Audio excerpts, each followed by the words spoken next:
figured it out. Yeah, seventh time's a charm. I'm being an actor. Oh, God. You don't belong with those LA folks. They're a bunch of fascist hippies. What brings you here? And I figured no better place to be discovered than the supermarket. Hey, did I see you on a television series? You do movies? You don't work in the entertainment industry at all? No, man. Stu, loved the film. Your performance was amazing. But when we first get introduced to Stuart, obviously he's trying to figure out in his life where he wants to go, the path, his career, all that. And it really had me thinking, like how society can be on us as people to have everything figured out and everything situated, especially at a certain age in your career or in your life. Why do you think that? Why do you think society puts so much like pressure on us to be, I guess, like at a certain point in our life, at a certain age? You know, I don't know. I think this. I wouldn't really look at it as society as a whole, as opposed to just how do I look at it with my children? You know, I'm like hoping that they kind of figure it out, but at the same time, I don't want to put too much pressure on them. You know, they're young. They've got lots going on. You know, my kids, lived on Zoom for 2 years, and now they're in school for the first time at new schools. So there's lots of change, and I just want them to find something that's going to make them happy, that they can be really passionate about, something that's going to give them fulfillment, and hopefully something that's just positive and productive. But I think, everybody finds their thing at a different time, and everybody does really have their calling. There are certain things that the people are meant to do.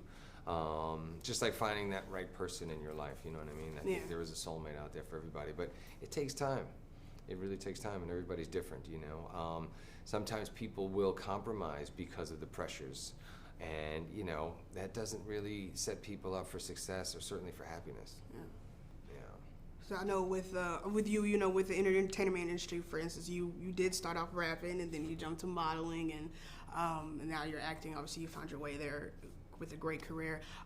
In the film, when he approaches his mom about a new path he wants to take, like, Mom, I want to act, or Mom, I want to do this. I'm wondering if you ever had those conversations with your parents. Did you approach your parents the same way he kind of did, and what did they say? What was the reaction to that when you told them? Well, I remember when I told everybody that I was going to shift gears from the music and stuff into acting. Everybody thought I was kind of crazy. I don't think anybody really took me seriously. Yeah. That didn't deter me from my, really giving it my all and taking a real swing at it. But it also, I think, in some sort of way, and I always try to find the silver lining and stuff, I feel like it gave me an advantage because the expectations were so low. Yeah. That if I did something even remotely decent, then people were going to be really surprised. And so I just took it one job at a time. But yeah, I definitely felt that way.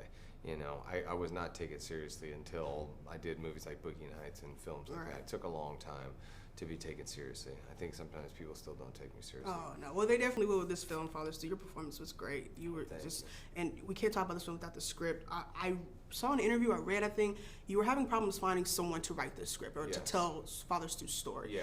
And you landed on Rosalind Ross. Why did you feel like she was the person to write the script, not only write it, but also direct it as well?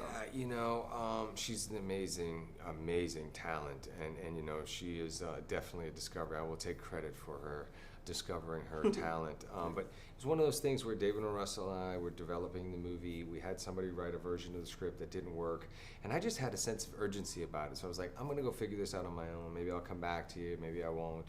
And then I was just asking Mel his advice because of his the making of The Passion of the Christ and how he just kind of financed it himself and took it upon himself to get it done.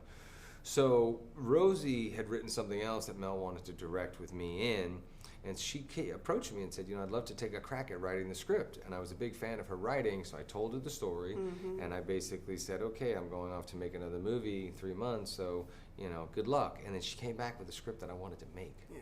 And I was like, wow. And then I was like, okay, do I direct it? Do I get somebody else to direct it? And then I asked her if she had aspirations to direct it. She said, of course. And so I said, well, if you could put it on the page, you can put it on the screen. And we make sure that we just kind of surrounded her with lots of talented people. Yes. She didn't realize that, her first go-around, she only had 30 days, which is pretty difficult with a movie with this size and scope and, its ambition. But she did a remarkable job. And, really between her and I, we were just kind of like this tight little unit. It was, the only disagreements we would ever have is on tone. And kind of me wanting to push the envelope or finding humor and levity in certain areas of the film. All right. Well, you guys did a great job with it. This last question. I know you really resonate with this film so much. I know it means a lot to you. Is there a specific line or a specific scene in the film that really sits with you and it's all like stays with you after shooting this? Well, I think any time when Stu was touched with Mary, but there are so many. Yeah. I think they all really do. I think when he meets Carmen, that love story and that relationship, the redemption story between the father and the son, and when his dad basically now gets over. There are so many. Yeah. Yeah, it's one of those things where you can't really just pick one. Well, thank you so much. I know you were really passionate about this movie. It was a great film. You did a great job, and just love, seeing you out here and really pushing for this. Oh, thank you. I appreciate it very much. Thank you. Thank you. You here to visit, sir? Father Stu.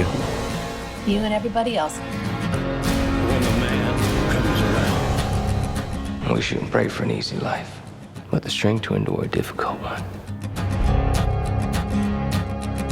Well, you can't say I never gave you nothing. Yeah, I skipped over thanking you. Went straight to the source.